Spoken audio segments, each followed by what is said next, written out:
नमस्कार।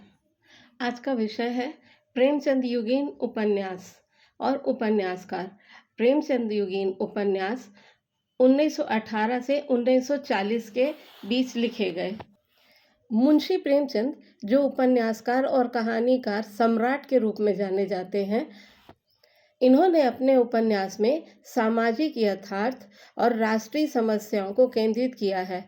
सामान्य जन की विविध समस्याओं को अपनी रचनाओं के माध्यम से बताने वाले ये पहले रचनाकार हैं।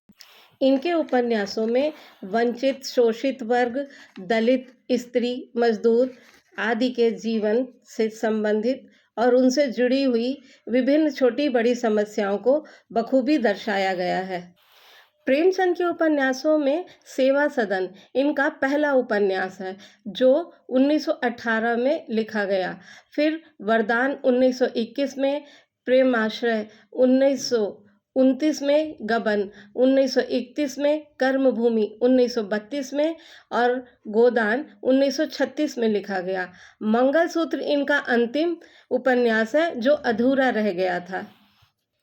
इनके दो उपन्यास वरदान और प्रतिज्ञा का प्रकाशन इनकी मृत्यु के बाद हुआ। ये पहले उर्दू में प्रकाशित हुई थी, बाद में इन्हें हिंदी भाषा में लिखा गया। प्रेमचंद पहले उर्दू में नवाब राय के नाम से लेखन किया करते थे। प्रेमचंद युग के उपन्यासकारों की एक लंबी श्रृंखला है, जिनमें प्रमुख हैं जयशंकर प्रसाद, वृंदावन लाल वर्मा, शिवपूजन सहाय, राजा राधिका रमन सिंह, सियाराम शरण गुप्त, बेचैन शर्मा उग्र, चतुर सेन शास्त्री, सूर्यकांत त्रिपाठी निराला आदि। जयशंकर प्रसाद के उपन्यासों में क्रमशः हैं कंकाल, तितली, इरावती। निराला के उपन्यासों में अप्सरा, अलका, प्रभावती, निरुपमा आदि उपन्यास हैं।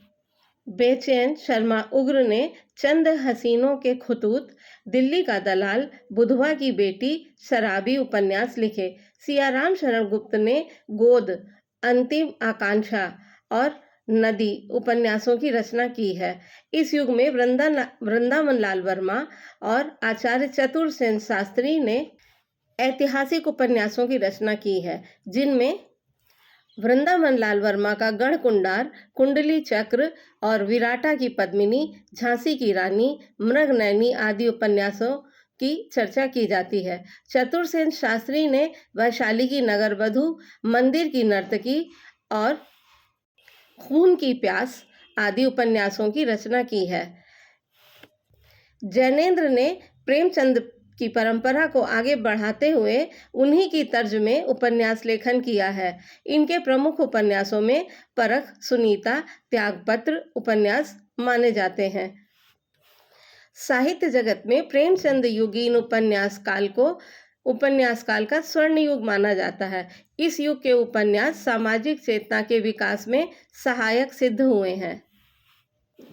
अगले चरण में प्रेमचंदोत्तर उपन्यास काल की चर्चा की जाएगी। अभी के लिए धन्यवाद।